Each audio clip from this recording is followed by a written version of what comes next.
नमस्कार दोस्तों, स्वागत है आपका हमारे YouTube चैनल अभिनंदन एकेडमी में।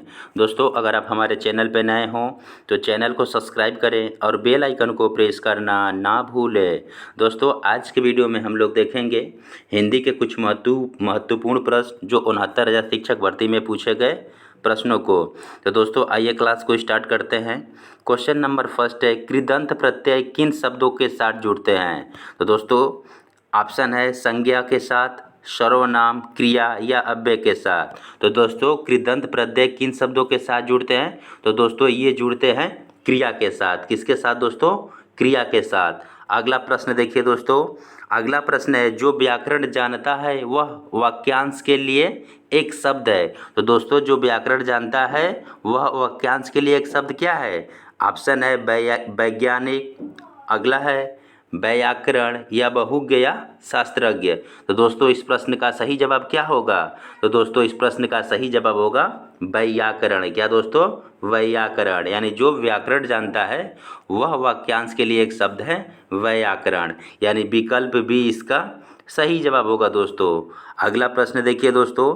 अगला प्रश्न है, सरस्वती पत्रिका के संपादक कौन थे? तो दोस्तों, सरस्वती पत्रिका के संपादक कौन थे? ऑप्शन है सूर्यकांत त्रिपाठी निराला, महावीर प्रसाद द्विवेदी, भारतेंदु हरिश्चंद्र, बाल मुकुंद गुप्त। तो दोस्तों, इस प्रश्न का सही जवाब होगा महावीर प्रसाद द्विवेदी। क्या दोस्तों?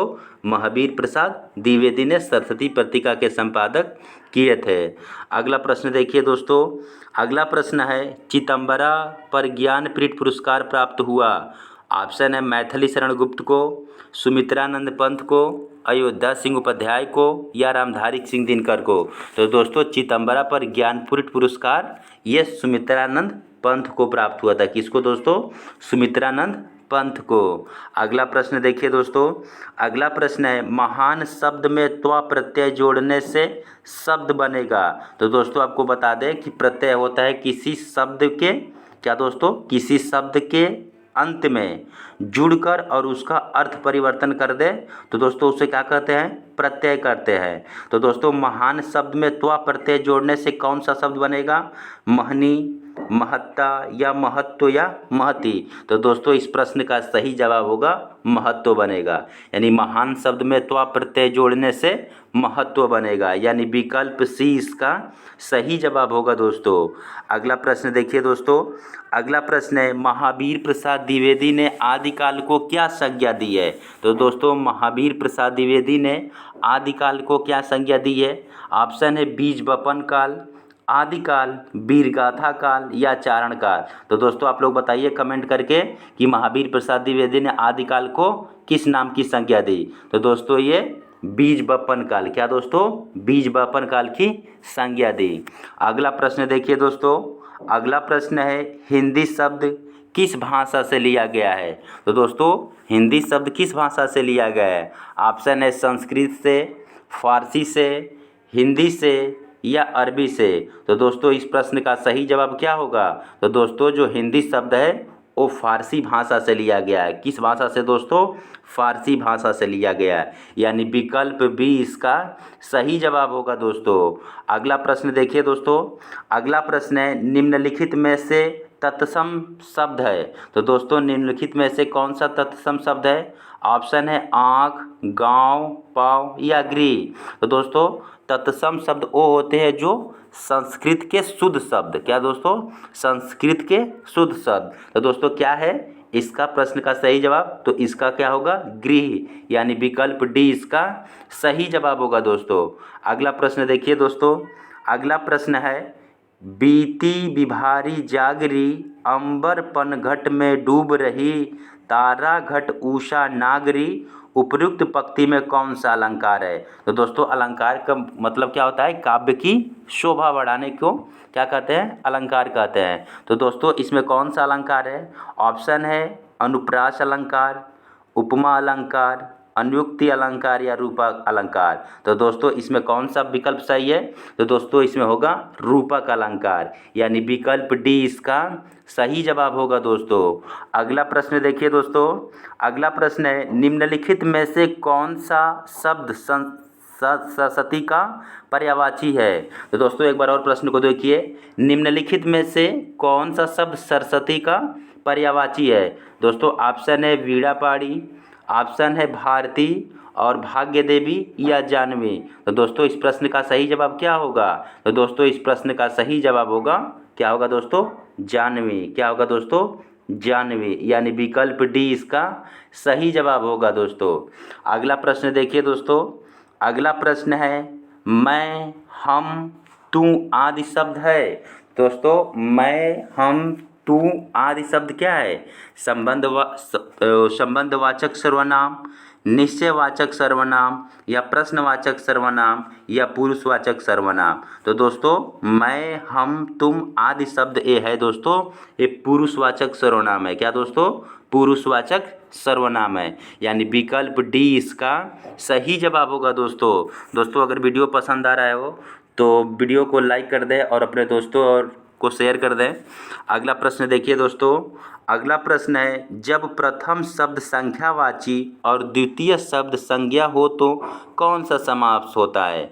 ऑप्शन है द्विगु समास, कर्मधारय समास, तत्पुरुष समास या बहुब्रीहि समास। तो दोस्तों जब प्रथम पद संख्यावाची और द्वितीय शब्द संज्ञा हो तो वह कौन सा समास होता है। तो दोस्तों ये द्विगु समास होता है। क्या दोस्तों, द्विगु समास होता है।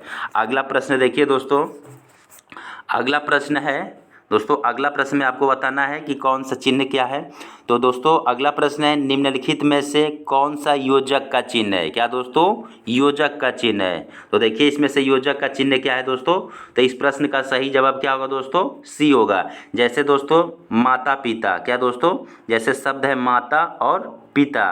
तो दोस्तों माता और पिता के बीच में जो चिन्ह लगा है उसी चिन्ह को क्या बोलते हैं दोस्तों, योजक का चिन्ह। जैसे दिन रात, जैसे क्या दोस्तों, दिन रात, भाई बहन के बीच में जो शब्द लगा है दोस्तों वही चिन्ह क्या है, योजक का चिन्ह है, यानी विकल्प सी इसका सही जवाब होगा दोस्तों। अगला प्रश्न देखिए दोस्तों, अगला प्रश्न है बुद्धिमान शब्द किस संवर्ग में है। तो दोस्तों बुद्धिमान शब्द किस संवर्ग में है, संज्ञा, सर्वनाम, विशेषण या अव्यय।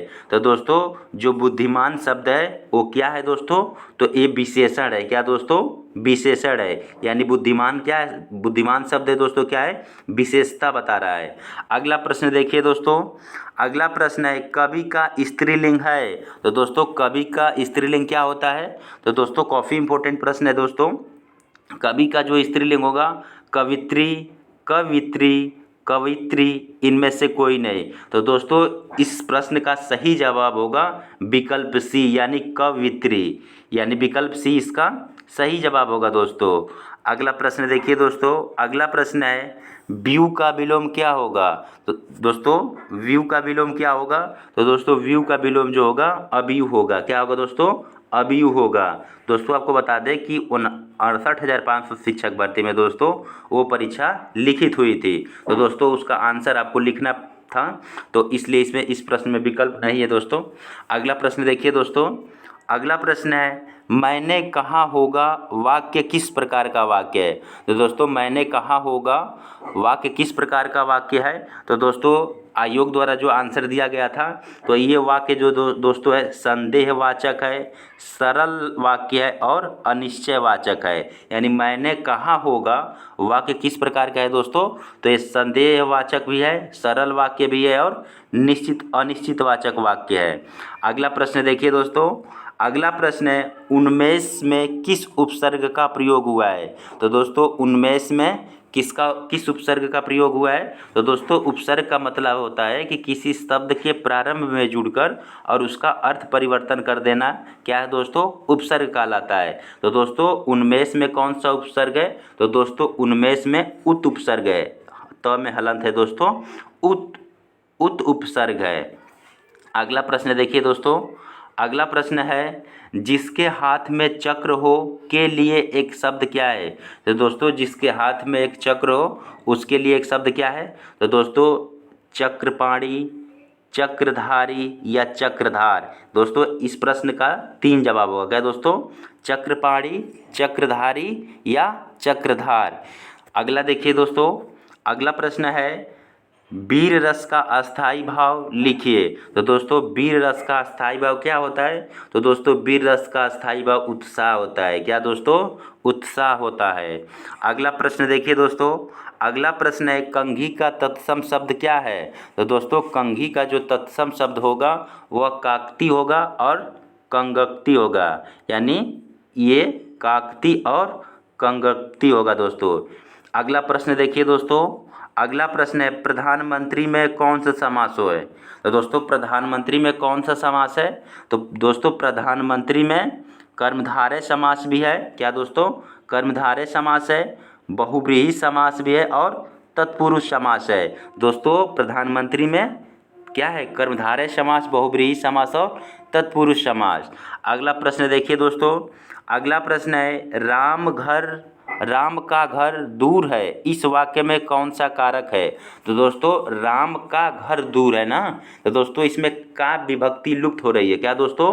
का विभक्ति लुप्त है। तो कर्ता ने कर्म को करण से संप्रदान किया अपदान से, दोस्तों आप लोग इसको जानते होंगे। तो इसमें कौन सा है दोस्तों? संबंध कारक। कौन सा कारक है दोस्तों? संबंध कारक। क्या है दोस्तों? संबंध कारक। अगला प्रश्न देखिए दोस्तों, अगला प्रश्न है वह अपना सिर खुजलाता है, वाक्य में सकर्मक या अकर्मक कौन सी क्रिया है? तो दोस्तों क्रिया कितने? सकर्मक और अकर्मक ना। तो दोस्तों वह अपना सिर खुजलाता है, वाक्य में सकर्मक या अकर्मक क्रिया है। तो दोस्तों कौन सी क्रिया है? तो दोस्तों इसमें सकर्मक क्रिया है। क्या दोस्तों? सकर्मक क्रिया, वह अपना सिर खुजलाता है। अगला प्रश्न देखिए दोस्तों, अगला प्रश्न है मुझसे उठा नहीं गया, वाक्य में कौन सा वाक्य है? तो दोस्तों मुझसे उठा नहीं गया, तो दोस्तों इसमें क्या है? भाववाच्य है। क्या दोस्तों? भाववाच्य है। अगला प्रश्न देखिए दोस्तों, अगला प्रश्न है काला सागर में कौन सी संज्ञा है?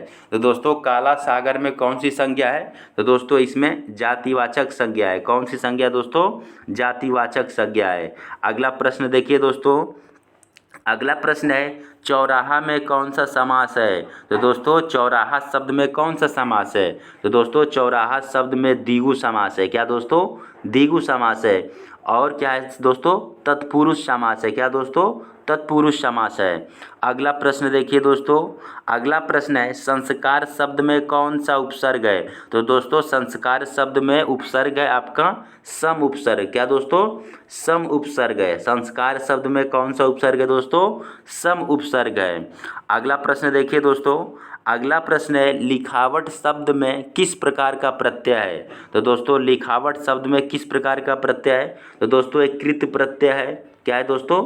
कृत प्रत्यय है। और आवट है, आवट प्रत्यय है या वट प्रत्यय है। अगला प्रश्न देखिए दोस्तों, अगला प्रश्न है हिंदी में मूलतः वर्णों की संख्या कितनी होती है? तो दोस्तों हिंदी में मूलतः वर्णों की संख्या 52 होती है। कितने दोस्तों? 52 होती है। दोस्तों अगर ये वीडियो आपको पसंद आ रहा हो तो हमारे YouTube चैनल अभिनंदन एकेडमी को सब्सक्राइब करें और वीडियो को लाइक करें। दोस्तों फिर मिलते हैं हम नेक्स्ट वीडियो में, तब तक के लिए नमस्कार।